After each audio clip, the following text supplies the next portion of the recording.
मैं पहले income tax में नौकरी किया करता था।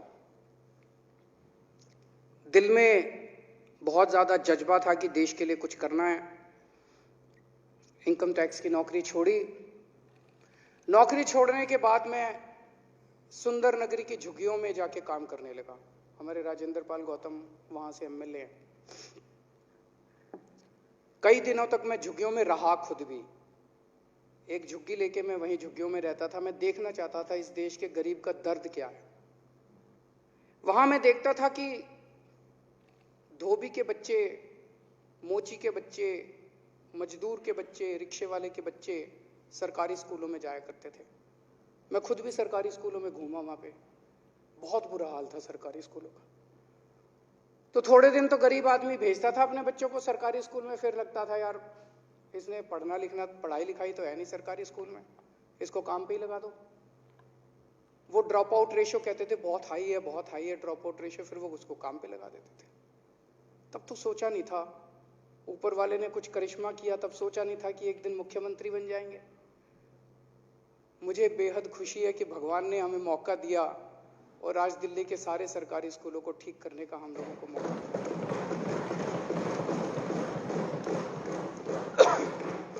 अध्यक्ष महोदय, हमें बहुत पीड़ा होती है जब हम कहीं, इतनी बार अखबारों में पढ़ने को मिलता है कि देश के कोने में कोई बहन, कोई बेटी अपने बाप का इलाज कराने के लिए उसे अपने आप को बेचना पड़ा।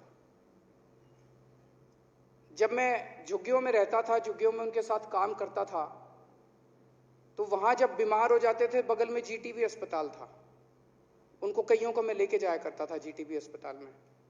बहुत बुरा हाल था जीटीबी अस्पताल का उन दिनों में। कोई दवाइयां नहीं मिलती थी, बाहर खूब दवाइयों की दुकानें लगी पड़ी थी, एक्सरे मशीन की दुकानें बाहर लगी, बाहर सारी दुकानों पे मिलता था। वो डॉक्टर लिख देता था बाहर से करा लो, डॉक्टर लिख देता था टेस्ट बाहर से करा लो, डॉक्टर लिख देता था दवाई बाहर से ले लो, सारा बाहर से होता था। जीटीबी अस्पताल का बुरा, उस टाइम सोचा नहीं था कि एक ऐसा मौका आएगा कि हमें ये जीटीबी अस्पताल ठीक करने का मौका।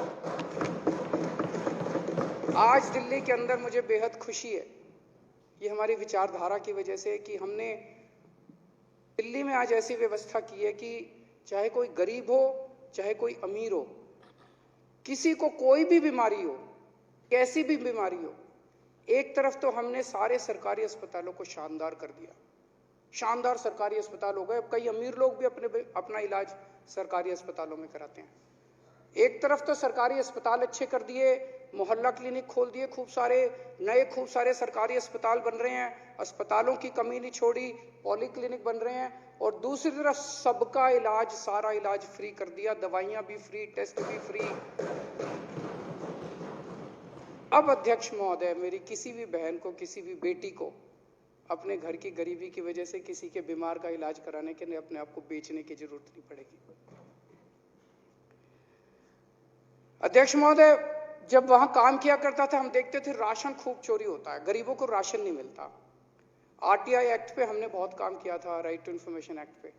राइट टू इंफॉर्मेशन एक्ट की एप्लीकेशन डाला करते थे यहीं सेक्रेटेरिएट में आके, और राइट टू इंफॉर्मेशन से जो रिकॉर्ड निकलते थे राशन वालों के, कि राशन, उसमें सबके अंगूठे के झूठे निशान हुआ करते थे। अंगूठा लगा लगा के सबका राशन निकाल रखा था लोगों का।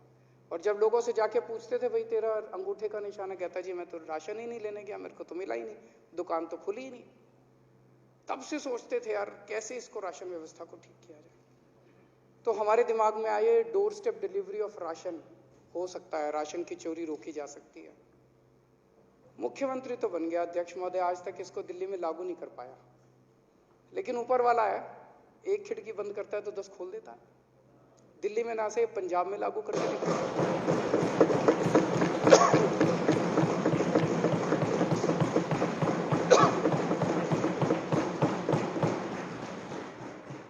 पंजाब में कल भगवंत मान जी ने ऐलान किया है कि door step delivery of ration Punjab के अंदर लागू करेंगे।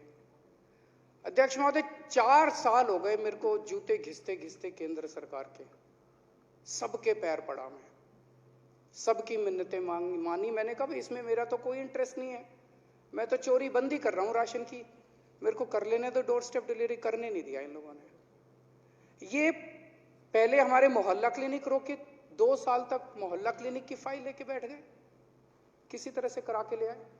फिर सीसीटीवी कैमरों की फाइल लेके बैठ गए। फिर मेरे को इनको गोपाल जी को धरना करना पड़ा एलजी साहब के यहाँ, फिर वो सीसीटीवी की फाइल क्लियर करी।